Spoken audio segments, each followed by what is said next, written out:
যদি মুসলিম দেশগুলো সত্যিকারের একটি সামরিক জোট গঠন করে তাহলে পৃথিবীর ভূ রাজনৈতিক মানচিত্র আমূল বদলে যাবে। পাকিস্তান, তুরস্ক, ইরান ও সৌদি আরবের মিলিত সামরিক শক্তি বিশাল। পাকিস্তানের পারমাণবিক অস্ত্র, তুরস্কের আধুনিক ড্রোন প্রযুক্তি এবং ইরানের দূরপাল্লার মিসাইল কার্যক্রম, সৌদি আরবের তেল সম্পদ ও আর্থিক শক্তি, এগুলো একত্রিত হলে যে কোনো বহির্শক্তির জন্য এই অঞ্চলে হস্তক্ষেপ করা অত্যন্ত ঝুঁকিপূর্ণ হয়ে উঠবে। বিশ্লেষণে দেখা যাচ্ছে জিসিসি, আরব লীগ ও ওআইসিকে একত্রিত করে একটি শক্তিশালী আরব ইসলামিক কোয়ালিশন গঠন করতে হবে, যা সত্যিকার অর্থে মুসলিম দেশগুলোর স্বার্থ রক্ষা করতে পারবে। তবে এজন্য সব মুসলিম দেশকে এক হতে হবে সবার আগে।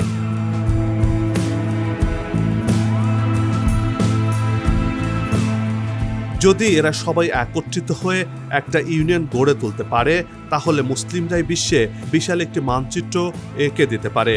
আর এটি করতে পারলে বিশ্বের ইম্পর্টেন্ট কিছু স্ট্র্যাটেজিক পয়েন্ট যেমন মধ্যপ্রাচ্যের সৌদি আরব, ইরাক, ইরান পারস্য উপসাগরকে নিয়ন্ত্রণ করত। উত্তর আফ্রিকায় মিশর, লিবিয়া, আলজেরিয়া এইসব দেশ ভূমধ্যসাগরের দরজা নিয়ন্ত্রণ করত। মধ্য এশিয়ায় কাজাকিস্তান, উজবেকিস্তান সিল্ক রোডের পথ নিয়ন্ত্রণে থাকত।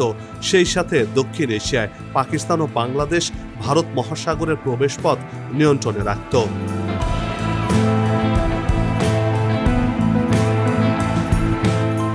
পূর্ব এশিয়ায় ইন্দোনেশিয়া ও মালয়েশিয়া প্যাসিফিক ওশানের গেটওয়ে নামে পরিচিত।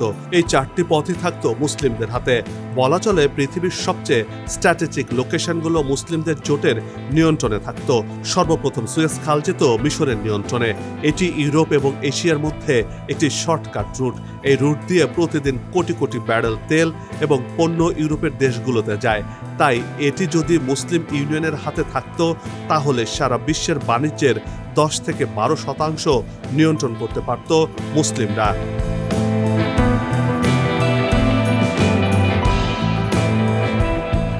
দ্বিতীয়ত হরমুজ প্রণালী, যা ইরানের আয়ত্তে রয়েছে। পৃথিবীর মোট 20% তেল এই পথ দিয়েই পারাপার হয়।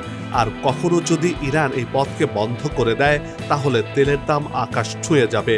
ইরান, ইসরায়েল ও যুক্তরাষ্ট্রের যুদ্ধের কারণে এই পথ বন্ধের কিছু নমুনা বিশ্ব এখনও দেখছে।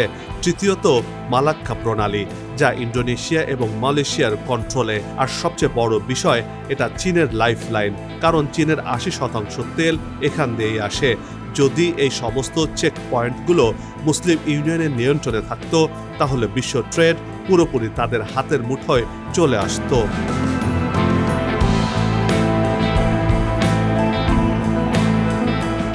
এবার আসি প্রাকৃতিক সম্পদের দিকে। পৃথিবীর প্রায় সব গুরুত্বপূর্ণ প্রাকৃতিক সম্পদই নির্দিষ্ট কিছু অঞ্চলের কেন্দ্রীভূত। আর মুসলিম বিশ্বের একটি বড় অংশ, বিশেষ করে মধ্যপ্রাচ্য, প্রাকৃতিক সম্পদে ভরপুর। বিশ্বের মোট তেলের মজুদের প্রায় 60%-এরও বেশি রয়েছে মুসলিম দেশগুলোতে। সৌদি আরব, কাতার, ইরান, ইরাক এই দেশগুলো কেবল তেল আর গ্যাসের জন্যই নয়, অন্যান্য খনিজ সম্পদেও সমৃদ্ধ। সোনা, তামা, ইউরেনিয়াম, ফসফেট কি নেই এখানে? যদি এই দেশগুলো এক হতো এবং তাদের তেল, গ্যাস এবং অন্যান্য প্রাকৃতিক সম্পদ একটি একক ব্যবস্থাপনায় কর্তৃপক্ষের অধীনে আসত তাহলে বিশ্ব অর্থনীতিতে এর প্রভাব ব্যাপক হারে পড়ত।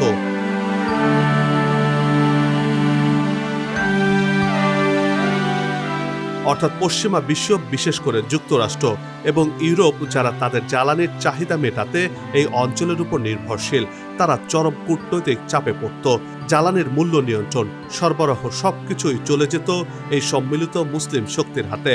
ফলে এই মুসলিম দেশগুলোর সম্মিলিত জিডিপি মার্কিন যুক্তরাষ্ট্র, চীন এবং ইউরোপীয় ইউনিয়নের অর্থনীতির সাথে সরাসরি প্রতিদ্বন্দ্বিতা করতে পারত। এমনকি কিছু ক্ষেত্রে তাদেরকেও ছাড়িয়ে যেতে পারত। অর্থাৎ মুসলিমরা পৃথিবীতে ধনী একটি গোষ্ঠী হিসেবে পরিচিতি পেতে পারত।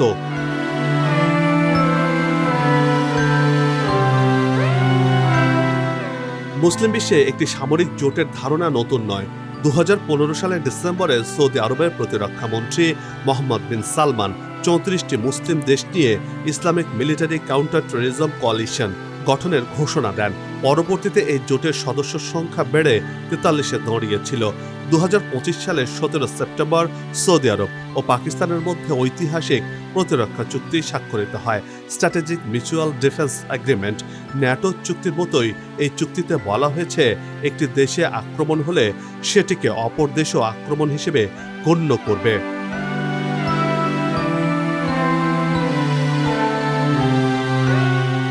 সবচেয়ে গুরুত্বপূর্ণ বিষয় হলো, এই চুক্তিতে পাকিস্তানের পারমাণবিক সক্ষমতার সুরক্ষা ছাতা সৌদি আরবকেও দেওয়া হয়েছে।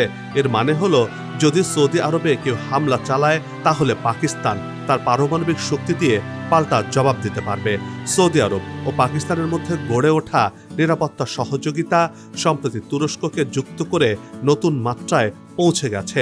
তুরস্ক ন্যাটোর সদস্য এবং আধুনিক সামরিক বাহিনী রয়েছে এই দেশটির হাতে।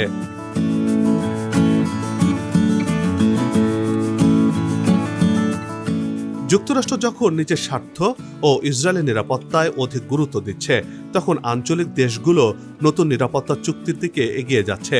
তুরস্ক, সৌদি আরব ও পাকিস্তানের কৌশলগত স্বার্থ দক্ষিণ এশিয়া, মধ্যপ্রাচ্য ও আফ্রিকার কিছু অংশে ক্রমেই সাদৃশ্যপূর্ণ হচ্ছে। এর ফলে এই নিরাপত্তা জোট গঠন স্বাভাবিক ও যৌক্তিক হিসেবে বিবেচিত হচ্ছে। এই নতুন ইসলামিক ন্যাটো জোট আঞ্চলিক ও বৈশ্বিক নিরাপত্তা পরিস্থিতিতে গুরুত্বপূর্ণ পরিবর্তন আনার সম্ভাবনা রাখে। এর ফলে মধ্যপ্রাচ্য ও দক্ষিণ এশিয়ার কৌশলগত ভারসাম্য ও জোট নির্মাণে নতুন অধ্যায়ের সূচনা হতে যাচ্ছে।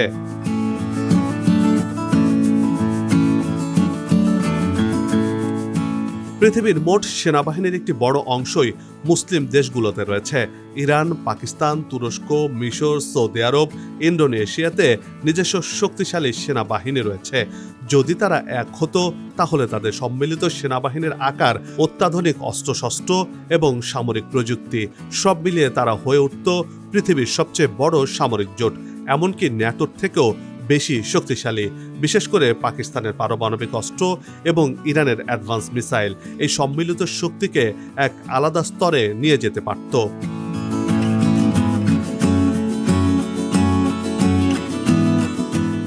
তুরস্ক, ইরান এবং পাকিস্তানের মতো দেশগুলো নিজস্ব ডিফেন্স ইন্ডাস্ট্রি এবং আধুনিক প্রযুক্তির অগ্রগতি ঘটাচ্ছে। তাদের ড্রোন প্রযুক্তি, ক্ষেপণাস্ত্র প্রযুক্তি এবং অন্যান্য সামরিক উদ্ভাবন সবই যদি এক হতো, তাহলে বিশ্ব সামরিক মানচিত্রে এক নতুন পরাশক্তির উত্থান হতো। এই নতুন জোটের কাছে সর্বনিম্ন 172টা নিউক্লিয়ার বোমা থাকতে পারত বা তারও বেশি সংখ্যায় হতে পারত। পাকিস্তানে তো পারমাণবিক বোমা রয়েছে। অন্যদিকে যদি ইরানে আরও ইউরেনিয়াম বোমা তৈরি করতে পারে, তাহলে ইরানের কাছে যে সংখ্যায় বোমা থাকত, যা ব্রিটেন এবং ফ্রান্সের মোট নিউক্লিয়ার অস্ত্রের চেয়েও অনেক বেশি হতে পারত।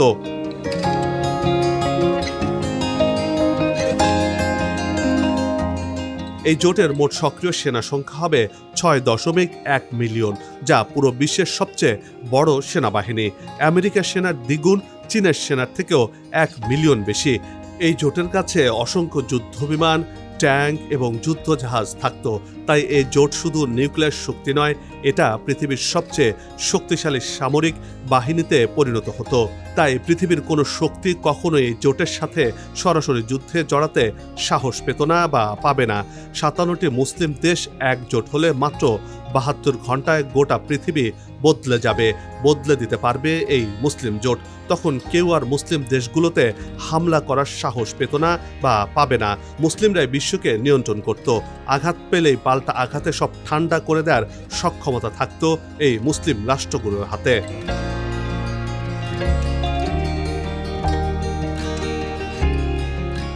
এতক্ষণ শুনলেন স্বপ্নের কথা, এবার বাস্তবতার মুখোমুখি হওয়া যাক। বিশ্লেষকরা বলছেন, মুসলিম দেশগুলোর সম্মিলিত জোট গঠনের পথে 5টি বড় বাধা রয়েছে। প্রথম বাধা, শিয়া সুন্নি বিভাজন। মুসলিম বিশ্বের সবচেয়ে পুরনো ও গভীর ক্ষত হল এই সাম্প্রদায়িক বিভাজন। সৌদি নেতৃত্বাধীন IMCTC জোটে শিয়া প্রধান সরকারের কোনো দেশ নেই, যেমন ইরান, ইরাক, সিরিয়া এই জোটের বাইরে অবস্থান করছে। বিশ্লেষকরা মনে করছেন, এই জোট গঠনের পেছনে ইরানের বিরুদ্ধে সৌদি আরবের ভূ রাজনৈতিক প্রতিযোগিতা একটি বড় কারণ। যতদিন সৌদি আরব ও ইরান এক টেবিলে বসতে না পারবে, ততদিন প্রকৃত ইসলামিক জোট কল্পনা মাত্র হবে।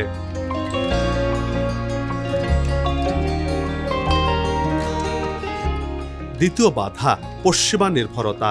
মুসলিম দেশগুলোর একটি বড় অংশ সামরিক ও অর্থনৈতিকভাবে পশ্চিমা শক্তির উপর নির্ভরশীল।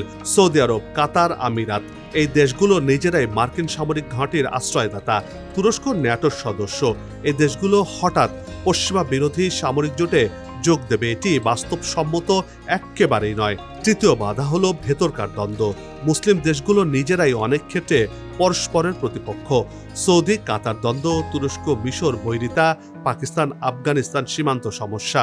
এই অভ্যন্তরীণ সংঘাতগুলো কাটিয়ে না উঠলে বাইরের শত্রুর বিরুদ্ধে ঐক্যবদ্ধ হওয়া একেবারে কঠিন।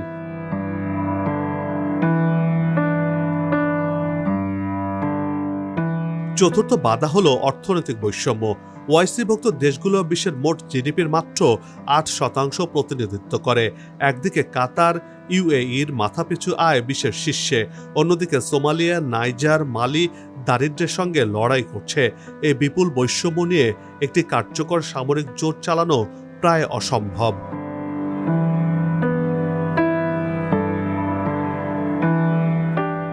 পঞ্চম বাধা কার নেতৃত্বে, কে মানবে, কে সবার নেতৃত্ব দেবে, এই প্রশ্ন সবার আগে চলে আসবে। ন্যাটোতে যুক্তরাষ্ট্র নেতৃত্ব দেয়, এটি সবাই মানে, কিন্তু মুসলিম বিশ্বে সৌদি আরব, তুরস্ক, পাকিস্তান, ইরান প্রত্যেকেই নেতৃত্বের দাবিদার। সৌদি নেতৃত্বাধীন ইসলামিক সামরিক জোটকে মূলত সুন্নি প্রধান হিসেবে দেখা হয়, যেখানে ওআইসির 23টি সদস্য দেশই অনুপস্থিত। ফলে এই জোট পুরো মুসলিম বিশ্বের মুখপাত্র হতে পারছে না।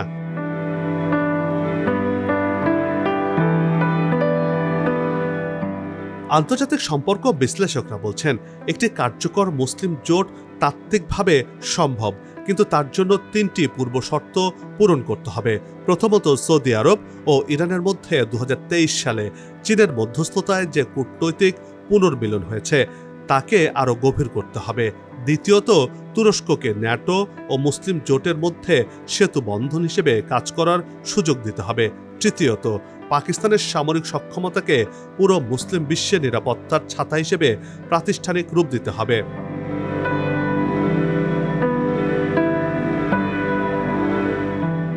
সম্মিলিত অর্থনৈতিক শক্তি প্রয়োগ, বিশেষত তেল উৎপাদন নিয়ন্ত্রণ ও বাণিজ্য সামরিক শক্তির চেয়েও বেশি কার্যকর হতে পারে। 1973 সালে আরব দেশগুলোর তেল অবরোধ পশ্চিমা অর্থনীতিকে কাঁপিয়ে দিয়েছিল। সেই শক্তি আজও বিদ্যমান। ইতিহাস সাক্ষী, ইউরোপও কখনো ভাবেনি যে দুটি বিশ্বযুদ্ধ লড়াই করা দেশগুলো একদিন একটি ইউরোপীয় ইউনিয়নে পরিণত হবে। ন্যাটো গঠনের ব্যাপারটিও ছিল অসম্ভব মনে হওয়া, কিন্তু সেই স্বপ্নের বাস্তবায়নে হয়েছে। মুসলিম দেশগুলোর সম্মিলিত জোটের স্বপ্ন আজও অসম্ভব মনে হলেও পরিস্থিতি বদলাতে পারে